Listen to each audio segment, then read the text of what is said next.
7h37. Bonjour Adrien Gindre. Bonjour Bruce. Votre invitée ce matin, la présidente de la région Île-de-France, Valérie Pécresse. Bonjour Valérie Pécresse. Bonjour. La neige et le verglas encore ce matin, on l'a vu dans le journal, en Île-de-France notamment. Vigilance orange jusqu'à midi. Les transports scolaires sont suspendus dans les départements de la Grande Couronne. Pas de poids lourds sur la nationale 118. Quand peut-on espérer le retour à la normale dans votre région ? Alors ça va dépendre de la météo. Je ne fais pas la météo. En revanche, effectivement, il y a eu de grosses perturbations sur les transports ce matin parce qu'il a gelé cette nuit, la neige a tenu dans toute la Grande Couronne. Et donc, petit à petit, les trains redémarrent, mais il faut d'abord, évidemment, dégeler les rails. Et donc, ça prend un peu de temps. Ça veut dire que même en 2024, encore gérer la neige, gérer le verglas, c'est très compliqué. Oui, mais on m'a dit que même en Russie, quand il neige, les trains ne circulent pas et Poutine n'arrive pas à les faire circuler. Bon, si même Poutine n'y arrive pas, en effet, la politique, allez, venons-y plus sérieusement. Depuis quelques jours, le Rassemblement national laisse planer la menace d'une censure du gouvernement. Hier, le Premier ministre a estimé, je le cite, que les Français souhaitent de la stabilité. Est-ce que ça suffit comme argument pour écarter la censure ? Je crois qu'il faut parler des choses avec un petit peu de gravité. Il faut un budget et un projet de loi de finances de la sécurité sociale à la France pour 2025. Il le faut pour les Français, parce que c'est ces projets qui vont permettre aux services publics de fonctionner l'année prochaine. C'est ce projet de loi de financement de la sécurité sociale qui va permettre l'indexation de toutes les aides sociales aux Français, y compris les retraites. Donc on a besoin de ces deux projets. On a besoin que ces lois passent. Et voter la censure, c'est ajouter du chaos politique aux difficultés économiques de la France, du chaos politique et social. Donc moi, j'appelle à la responsabilité des parlementaires. C'est irresponsable aujourd'hui de voter la censure.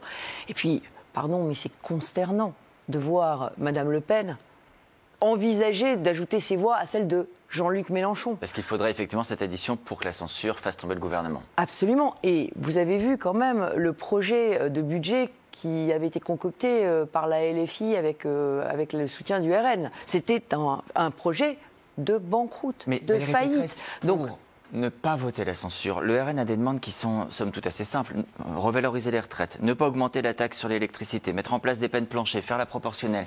Est-ce que c'est inentendable ? Est-ce que c'est inimaginable de donner satisfaction à ces demandes ? Mais la proportionnelle et les peines planchers, je suis favorable. Nous les avons instaurées. C'est François Hollande qui les a enlevées. Il y a des consensus politiques très larges, y compris avec la droite. Oui, mais le sujet, me semble-t-il, n'est pas celui-là. Le sujet, c'est est-ce que finalement tout ça n'est pas juste un prétexte pris par Marine Le Pen pour faire une dérivation, pour faire une diversion par rapport à ses ennuis judiciaires. Est-ce qu'elle a vraiment envie de trouver un compromis avec ce gouvernement ? Je n'en suis pas certaine. Alors, la vérité, c'est que si c'est sur des points techniques, je pense qu'un accord peut toujours être trouvé. Si c'est en réalité une arrière-pensée politique avec l'envie de déstabiliser la France, je crois que les Français ne le lui pardonneraient pas. Il n'y a pas que le Rassemblement national, Valérie Pécresse, qui pose problème. Ça tangue même au sein du gouvernement, au sein de ce qu'on appelle ce socle commun avec les macronistes et LR. Hier, en une du Parisien, vous avez certainement vu le ministre de l'économie lui-même qui lance un avertissement au Premier ministre en disant « Attention à l'impôt de trop, Gabriel Attal a raison d'insister, il faut aller le plus loin possible pour préserver les allègements de cotisation. » Il se dit défenseur du coût du travail. Est-ce qu'il a raison sur le fond ? Et sur la forme, est-ce qu'un ministre devrait dire ça ? Je crois qu'on est tous contre les hausses d'impôts. Enfin, en tout cas, moi, je le suis. Je pense qu'aujourd'hui, les Français, en règle générale, payent trop d'impôts par rapport à la qualité de nos services publics. Aujourd'hui, nous sommes champions du monde des impôts, nous ne sommes plus champions du monde des services publics. Le coût du travail, donc, il faut d'abord travailler à l'amélioration de la qualité des services publics. Mais le sujet, c'est qu'est-ce que c'est qu'un ministre, au fond ? Est-ce qu'un ministre, c'est un commentateur ? Ou est-ce qu'un ministre, c'est un acteur ? Moi, je pense qu'un ministre, c'est un acteur. Ça veut dire qu'il doit agir, il doit proposer. Donc, je pense que le rôle du ministre des Finances, c'est de proposer des économies. Voilà. Moi, je suis contre les hausses d'impôts. Et je le prouve, puisque vous savez qu'on va baisser, l'État va baisser, enfin plus exactement, va confisquer les recettes des collectivités locales. 5 milliards annoncés sur l'ensemble des Et on nous collectivités. confisque des recettes. C'est pas l'État ne donne pas d'argent. On a des recettes fiscales. L'État va nous les confisquer. 5% de nos recettes, la région. En promettant d'en rendre une partie, mais voilà. C'est un peu technique. Non, on promet d'en rendre peut-être au département, mais enfin en tout cas les régions, on nous rend rien. Donc pour l'instant. Donc 5% de baisse de recettes. J'ai le choix. Est-ce que j'augmente les impôts ? Non, je ne vais pas augmenter les impôts. Mais vous ferez les économies demandées. Je vais faire 750 millions d'euros d'économies. Ça veut dire que je vais mettre sur stop 750 millions d'euros de dépenses.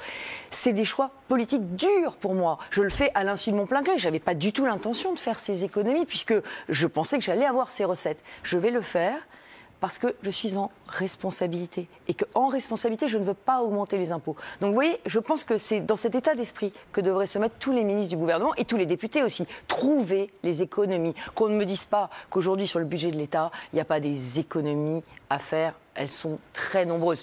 Et cela sans sacrifier les 3 missions prioritaires de l'État: protéger, éduquer, soigner. Parce que moi, je fais 750 millions d'économies, Monsieur Gindre, mais je protège les lycées. Je protège toutes mes mesures de pouvoir d'achat pour les franciliens. Et vous savez que nous allons faire le ticket unique de métro à 2,50 € pour tous. Donc nous aurons des mesures de pouvoir d'achat très fortes. Je voyais que vous parliez de la banque alimentaire. On gardera la cantine à 50 centimes d'euros pour les plus démunis. Pour les aides. Hier, à votre place, on parlait avec le ministre de la Sécurité du quotidien, Nicolas Daragon, des polices municipales. Vous aidez les polices municipales, vous, dans votre région. Est-ce qu'avec les économies, vous pourrez continuer de le faire ? Justement, je vous dis que j'ai choisi les priorités: protéger, éduquer, soigner. Donc tous mes budgets sécurité seront sanctuarisés, comme mes budgets éducation.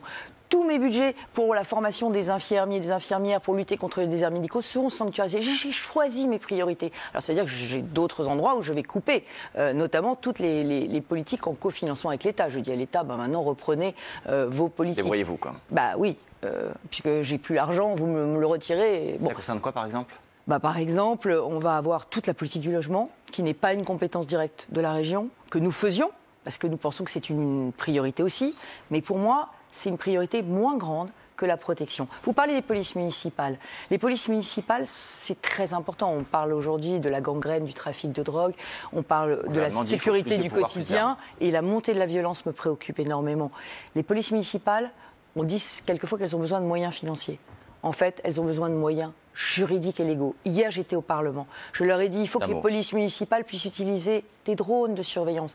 Il faut que les polices municipales puissent Donc ce que fait le gouvernement, pour le coup, va dans le bon sens. Avoir des chiens renifleurs pour le trafic de drogue. C'est interdit aujourd'hui par la loi. Juste un mot rapidement. Vous présentez aussi ce matin, c'est important, un programme de dessin de presse et de caricature dans votre région à destination des lycées à partir du mois de janvier.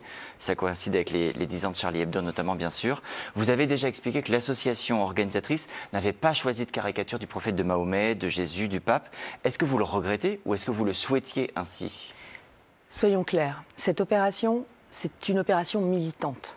Militante pour défendre la liberté d'expression, le droit de se moquer de tout et de tous, de toutes les religions, y compris l'islam, de tous les pouvoirs. Donc c'est une opération militante qui a été montée par une association créée par Charlie Hebdo pour qu'on n'oublie jamais ce qui s'est passé au moment des attentats.